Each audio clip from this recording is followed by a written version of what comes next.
The last few weeks for Democrats have been bad, but there is a silver lining, one that Donald Trump is desperately trying to get under control, and that is that the more people who know about his agenda for a second term, called Project 2025, the worse things get for him. Now, so as not to bury the lead, in case you don't know what Project 2025 is, here's a small sampling. The playbook calls for nullifying anti-climate change efforts while supercharging its deadly effects, abolishing the Department of Education and dramatically cutting back on free school meals and the Head Start program, cutting earned benefits like Medicaid, expanding the deportation powers of Immigration and Customs Enforcement, banning pornography and imposing criminal penalties for those who produce it, strictly limiting abortion and rolling back pro-choice policies, blocking federal health care providers from offering gender-affirming care to trans people, and consolidating presidential power significantly. It would fundamentally alter our system of government and, if Trump gets his way, usher in the effective end of our democracy as it currently stands. The dangers of Project 2025 are so apparent that Trump himself has attempted to distance himself from it. He posted on Truth Social, "I know nothing about Project 2025. I have no idea who's behind it. I disagree with some of the things they're saying, and some of the things they're saying are absolutely ridiculous and abysmal. Anything they do, I wish them luck, but I have nothing to do with them." Well, that sounds familiar. I don't know Papadopoulos. I don't know him. I saw him sitting in one picture at a table with me. That's the only thing I know about him. I never met this woman. I never saw this woman. I know nothing about QAnon. I just told you. I know very little. You told me, but what you tell me doesn't necessarily make it fact. I don't know him very well. I have not spoken to him much. This is not a man I know well.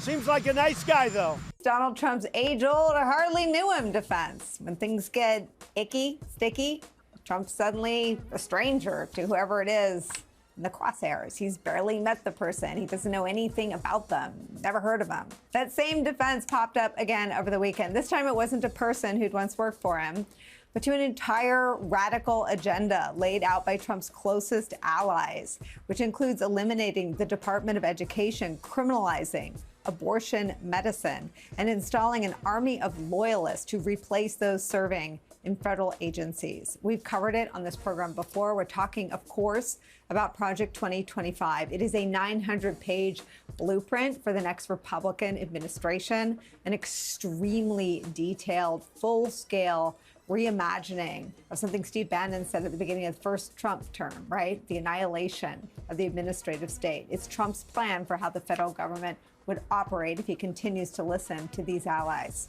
Project 2025 was created by the conservative group, the Heritage Foundation. Its president, Kevin Roberts, made this shocking comment last week. Watch. We are going to win. We're in the process of taking this country back. We are in the process of the Second American Revolution, which will remain bloodless if the left allows it to be. Now, several of Trump's closest allies and former officials are part of this effort, which, quote, will remain bloodless if the left allows it to, end quote. Yet 3 days after those comments from the Heritage Foundation's president became a press you-know-what storm, Trump trotted out his old, what? I have no idea what this is. I have no idea what Project 2025 is or who's behind it. Posting this on social media. The Heritage Foundation is a think tank, but it is a think tank, mind you, that during Trump's first administration directly handed Trump the names of the 3 Supreme Court justices he would eventually pick. 3 now Supreme Court justices who have made hugely consequential legal decisions, including to give Trump full immunity if he becomes president again, as well as furthering the agenda laid out in writing in those 900 pages authored by Project 2025. And I gotta say, it sure is weird that Trump claims he doesn't know who's behind Project 2025, considering its authors literally staffed his administration. Like, for example, John McEntee, Russ Vought, Christopher Miller, Paul Dans, Ben Carson, Ken Cuccinelli, Peter Navarro, Roger Severino, Gene Hamilton, Rick Dearborn. In fact, Project 2025 is staffed by more than 200 former officials of the Trump administration. So either Donald Trump is unfamiliar with the massive conservative project worked on by hundreds of his own former officials, or he just rightly recognizes the utter deranged insanity of what a second Trump term promises to unleash, and so he wants to hide it until he's actually in office. Take all the time you need with that one. And clearly, Americans are catching on. President Biden said Project 2025 should scare every single American. It would give Trump limitless power over our daily lives and let him use the presidency to enact revenge on his enemies, ban abortion nationwide, and punish women who have an abortion, and gut the checks and balances that make America the greatest democracy in the world. Former U.S. Attorney Joyce Vance said that it's a map to punish former President Trump's enemies. And here's constitutional scholar Neil Katyal revealing the dangers of SCOTUS enabling Trump's Project 2025 agenda. One paragraph in the Chief Justice's 6-3 decision, joined only by the Republican-appointed justices, said that when Donald Trump pressured Justice Department officials to impugn the integrity of the 2020 election, to the point where they even threatened to resign, he said that the court said that was an official act. That is patently absurd. The Constitution cuts the president explicitly out of election disputes for the best of reasons. The president has the most self-interest in that. So if that's an official act and the criminal law can't touch that, then there's very little that the president can't do. Just slap the label official act on it and do whatever he wants. And it connects up so much to what you're saying about Project 2025, because the check on one of the main checks on a president breaking the law or having crazy policy is the expert career staff. I saw that firsthand when I was at the Justice Department, non-political people who just tell you what it is. And the whole thing of Project 2025 is to fire all those people and replace them with Trump loyalists. That is not the Constitution. It's not been the government since the Pendleton Act of 1883. Very, very dangerous. In fact, I spoke with the nation's premier voting rights attorney, Mark Elias, about Project 2025, and here's what he had to say. He will lie about anything Project 2025 related because the writing is on the wall, and Americans, the more they know about it, the farther they run away from him as the result of that. Yeah, look, he needs Project 2025 as much as Project 2025 needs him.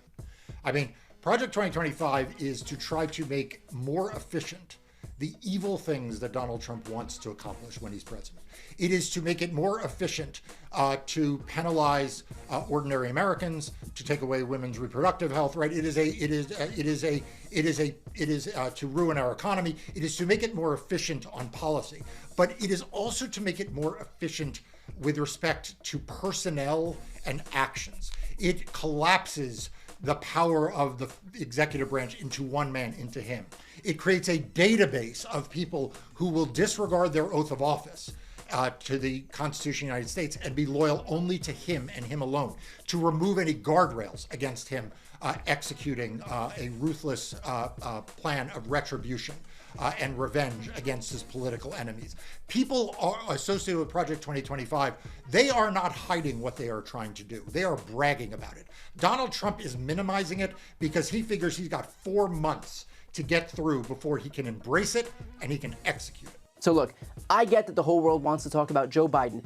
Is Joe Biden old? Yes. Is he as quick as he used to be? No. Is he the perfect candidate? Absolutely not. But let's not pretend for a second that there is any equivalency between Joe Biden, who I'd argue delivered the most expansive pro-middle class agenda of our lifetimes, who has added more than 15 million jobs, who's bolstered unions and lowered healthcare costs and funded climate and U.S. manufacturing efforts and upgraded our infrastructure, and Donald Trump, who is right now promising to usher in the end of democracy as we know it. There is no equivalency between these two. This is like if you really want Fruity Pebbles and the options in front of you are Raisin Bran and a bowl of glass.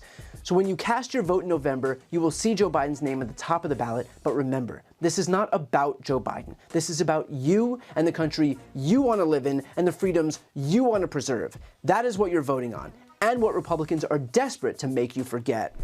Before you go, to see more content from MSNBC, make sure to subscribe to this channel by clicking the link right here on this screen. And you can also follow the link to see some exclusive content only on TikTok.